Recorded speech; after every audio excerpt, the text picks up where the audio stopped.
Can you imagine the feeling of an entire nation holding its breath, united in disbelief and sorrow, as the news of an unthinkable tragedy spread across the world? That was the profound atmosphere on November 22, 1963, a day that became indelibly etched into American history.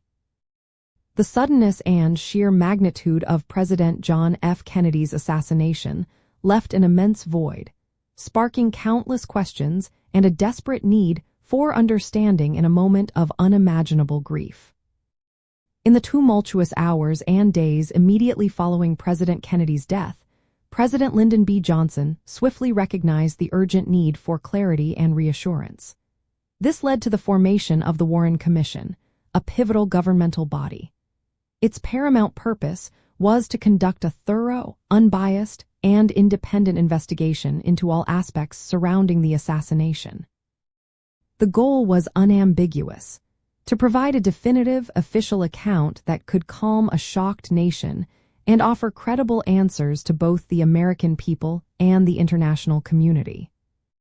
The reasons for establishing the Warren Commission were deeply rooted in the extraordinary circumstances of the time. The nation was not only mourning a beloved leader, but also grappling with immense uncertainty and a potential crisis of confidence. There was a critical, pressing need to quickly establish whether the assassination was the solitary act of one individual or, far more alarmingly, part of a wider, more dangerous conspiracy. This distinction was vital, especially given the intense global tensions of the Cold War era, where any perceived vulnerability or internal instability could have serious international repercussions. President Johnson keenly understood that unanswered questions and unchecked speculation could easily breed widespread public fear and undermine the very fabric of national unity and security.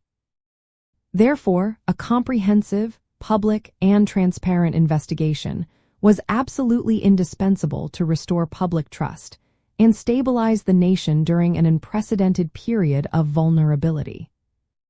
To fulfill its monumental and sensitive mandate, the Warren Commission adopted an incredibly meticulous approach. Over a period of 10 months, its members and staff painstakingly gathered an enormous volume of evidence. This included interviewing hundreds of witnesses, from eyewitnesses in Dealey Plaza to Secret Service agents and medical professionals. They also scrupulously reviewed countless documents, including government reports, personal testimonies, and extensive forensic analyses.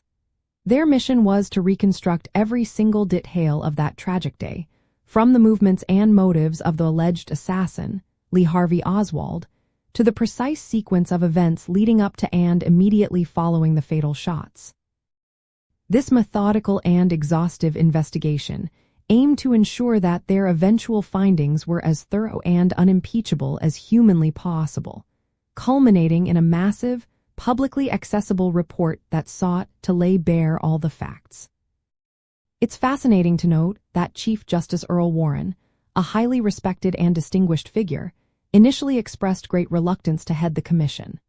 However, President Johnson personally convinced him, impressing upon him the profound national importance and the historical gravity of his involvement during this critical time. Throughout its existence, the Commission's dedicated team reviewed an astounding nearly 26,000 interviews and affidavits. They also analyzed extensive reports from key federal agencies, such as the Federal Bureau of Investigation, the Secret Service, and numerous others. This extraordinary dedication to collecting and scrutinizing such a vast body of information ensured that their ultimate conclusions, although they would eventually become a subject of considerable debate, were anchored in an unparalleled collection of publicly available data. The swiftness and depth of this comprehensive governmental inquiry were absolutely crucial in a Cold War climate, where fears of both internal plots and external enemies were intensely palpable.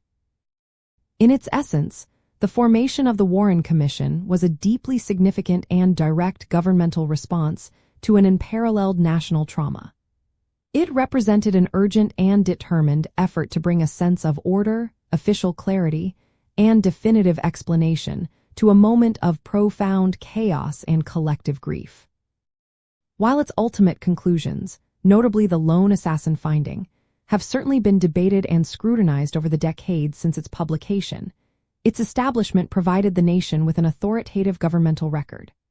This vital official account allowed the country to begin the painful process of understanding and healing, offering a single, albeit challenged, narrative in the face of overwhelming sorrow and a deeply unsettling lack of immediate answers.